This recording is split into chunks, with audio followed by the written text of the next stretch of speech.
Hey guys, welcome back to my channel. My name is Jamila Daura. Thank you for clicking to watch this video. If you are new, welcome, and if you're a returning subscriber, hi. So today's video is going to be on phone checking. Like let's just go straight to the point. Privacy issues. This is something that we all have seen on social media, on Instagram most especially.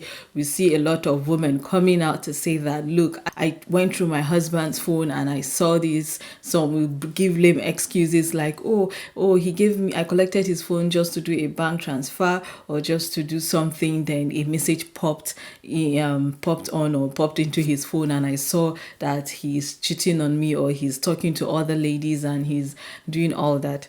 So it's the issue of phone checking. I see it as a double-edged sword. One have to be very, very careful what you are aiming for and the result. Like there is this so much justification that a lot of people have been given, like he's my husband, or I have right over his phone, I have right over his properties and all that.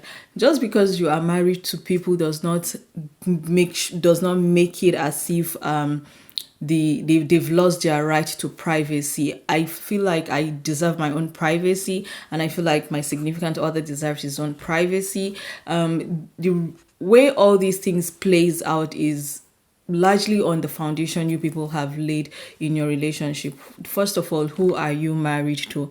If you know that the person that you're married to is not, you didn't build that kind of relationship, that there's lots of friendship in it, that you have already safely secured your place in this person's heart, like there is that security that needs to be present in marriage. It's not just because you're married does not mean that the marriage is secured, but there is this effort that I feel like a lot of people need to put into their relationship before you can say that, okay, I have right to this person's properties. Or like, I for one, not just my phone, I feel like if I put something here, I find it very offensive if you just come and move this thing, whether you're my child or my husband, and you move it from this place and put it another place. Not to talk of actually consciously taking my phone and going through my messages. This is something that does not sit well with me, and I don't feel like, no matter what it is, that there is a proper justification. Like there's that justification, or marriage alone or being married to someone alone justifies the fact that you have the right to check. You have the right to the phone, but you do not have the right to start sniffing or spying or just invading someone's privacy. I will talk from the perspective of we as Muslims, right? Let us understand this fact that the moment you get married to a Muslim man, no matter how much of a sahib and salihi or habibi that he is to you before you people got married, do not ever exclude the fact or negate or just be so loose and feel like it is going to be you or nothing forever. Now, it is one thing to have that at the back of your mind. It is another thing for you to become prejudiced with such information, and you feel like you need to start tailing and tailgating this person and monitoring all his activities. When he breathes some kind of way, you already feel like, oh, this person is cheating on you, or he wants to take another wife, or the interests have been put in men. I just because of that singular clause that is in the Quran that say that a man is able to take up to 2, 3, or 4 wives if he is able to meet some certain criteria.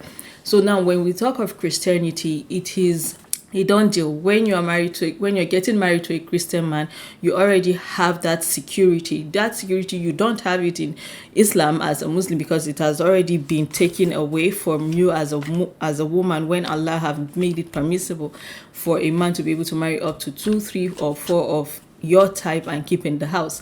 But when it comes to Christianity, they just come with some sort of security. Now, their Bible does not, like, the moment you get married in a church, no church is going to give you another white wedding with another woman. So when we want to fast forward all these things that I have said and bring it into the insecurity that hovers around a married Muslima or, in a Muslim marriage and a Muslim home, because most of the messages that I see are from my northern sisters, my Muslim sisters, that always bring up these messages. I feel like the moment we understand this, it becomes a lot easier. I'm sure we all know these, but because, again, in Hausa they call it sonrai and son zuciya, like we always want to fulfill what our heart desires. No woman wants to walk into marriage with the knowledge that in 5 years, in 10 years, in 15 years, even in 6 months, there's the chance that this man is going to get me another, get me a co-wife, and it's not just going to be me alone, that is going to be the apple of his eyes. But where do we draw the line? So a lot of us have already gone against Islam and the tenacity and the tenets of, getting married, dating and all that. So you want to start asking yourself, why are you worried when you find that your man or your husband is in conversation with another woman? So if it's just conversation without the intimate part of it, I think maybe you have to take a step back and don't push it too much. Where there is no fire, there shouldn't be smoke or whatever. I mean, you have to take a step back, because when you want to start pushing, just, I caught him chatting, and you do not see anything other than that, then if you start poking, you might just push him to do more than just that chatting. And this is not just about marriage, but in everyday life. Something happened, right? And with this situation that just happened, you could have just left it as it is, like let go and not push further. But because a lot of us do not have emotional intelligence, like we want to keep prying, poking, how far is this going to go? And the more we do, the farther we go, and the deeper we get sink into the situation that could have been totally avoidable. Now, where I would start having issues would be when you are married and you are being adulterous in marriage. That is totally un-Islamic, and that is totally un-Christian of any man to do. If you're married, stay with the woman. Stay with the woman you're married to. The same commitment that a woman have put into your marriage, put it into your marriage as well. And you will see that a lot of things are just distractions that you actually do not need.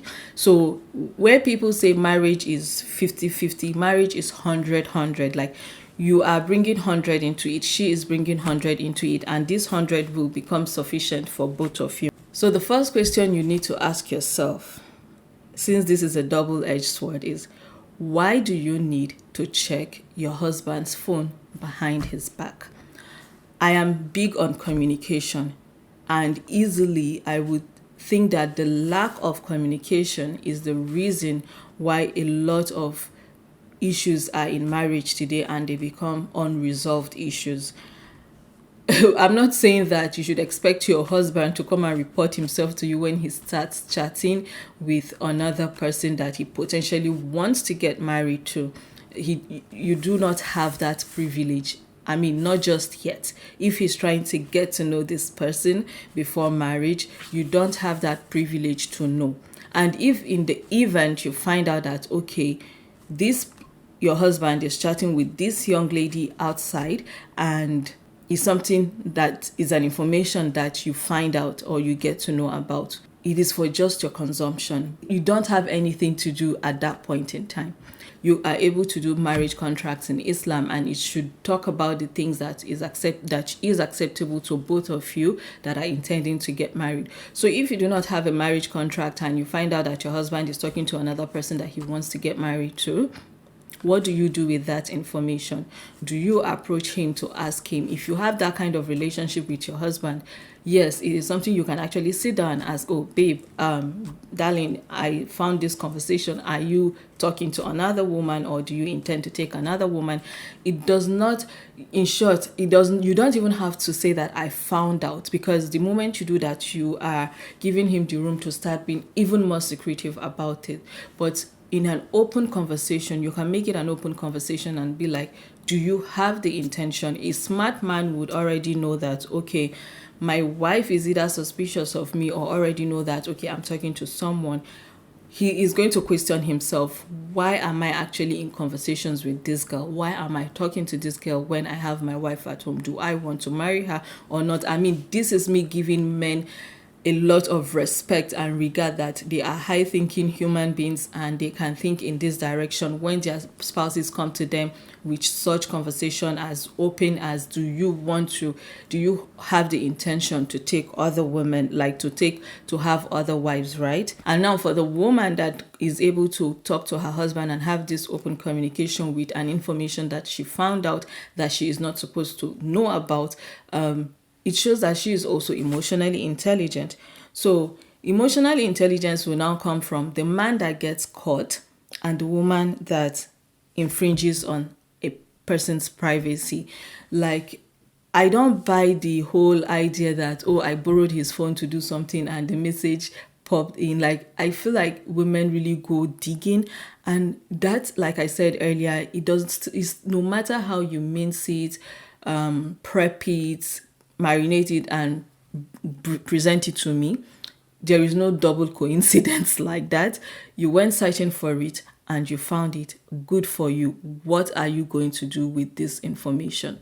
Coming to social media is not the first thing and the best thing for you to do. Nobody knows your relationship. Nobody knows who you're living with. Nobody knows who you are as a person before anybody can give you an appropriate answer as to, what do I do when I find, after finding out that my husband is talking to another person or has the intention of getting married, or is even adulterous with another woman? It is up to you. Only you can understand your circumstances, and only you, because everybody is going to talk from an emotional point of view. I spoke one day and I figured that the response that I gave was, the person that sent that message actually singled out my message, and she kept on coming for me and coming at me that, how dare I say that, what did you go searching for in the first place? But my truth in all of this is that I do not subscribe to phone checking. I am so straightforward that I will ask you, what's up, what is going on? Know the person that you are married to before marriage and after marriage, so that you know what your deal is in that marriage. I always believe that how you get them is how you lose them. If you reach for a high value, I think I have a video on a high value man. Aim for a high value man and a lot of things will not be yours to worry about. Be very, very choiceful when it comes to settling down. Don't marry anyhow person and you won't see anyhow in your marriage. Another truth for me is that I will rather verbally hash it out. I will never bring such things to social media, of course, and not just social media. In reality, be real with yourself and know that the life and your marriage and your life is a reality and social media is not. You will not find the kind of answer that you are looking for. It is up to you to know if this man is deserving of a second chance, third chance, fourth chance, fifth chance, or 100 chances that you can give.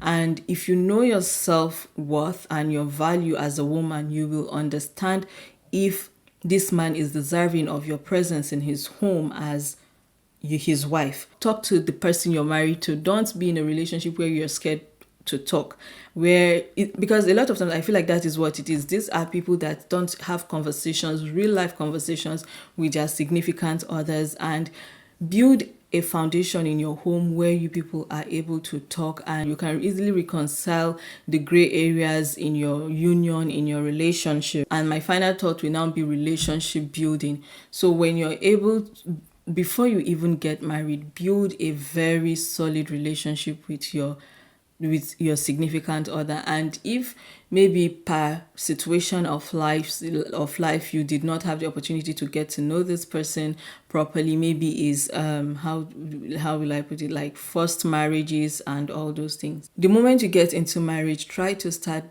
try to build a solid foundation in your home. Be open and talk. Be open and talk about things. That is very, very easy. Make each other your best friends. In my other channel, I talked about love languages. I'm going to try to leave a link of it in the description box. But it is important to understand each other's love languages and feed into it. Some spouses today are just housemates, roommates, no connection, no feeling. I still find it as the man being very weak, just because instead of you to have that energy, the energy that you have to start going outside, talking to other women, finding solace outside of your home, you are expelling it into another woman outside, and that is taking away the barakah or the blessings and the mercy in your relationship with your wife. So the energy that you are going to use to expel outside, bring it back in and work on your relationship with your wife. And you as the woman, be ready to hear each other, be ready to hear the other person out, hear each other out. What is happening here that I do not like? This is what I want us to try. This is the kind of conversations I want us to have. As simple as this is the kind of food that I want us to eat, because you don't know where this man will go and eat. You don't know the kind of high that he's going to experience outside there, that it is no longer just high, it is no longer that food is yummy, because that is how it starts. That is how it starts. Put yourself in his life in such a way that he cannot do without you, whether he likes it or not. So yeah, that is just on a lighter note. But yeah, that is it for this video. Phone checking will not do you any good if there is no real, so if you are not also able to provide real solutions to your problem or the potential problem you might get yourself into. It's a boomerang. It goes and it comes back to hit you in a negative way if you are infringing on people's privacy, checking things you're not supposed to be checked, overstepping your boundaries. And because we as Muslims, our lives is very, very, very different and from the counterparts. And there are just some expectations we cannot have freely without thinking that, okay, who will we be contending with if we toe this path? Is it the man in question or Allah's will? So I hope you all have enjoyed this. If this is all over the place, I apologize. Subscribe if you're seeing my face for the first time. Give this video a thumbs up and see you in my next video. Bye and stay blessed.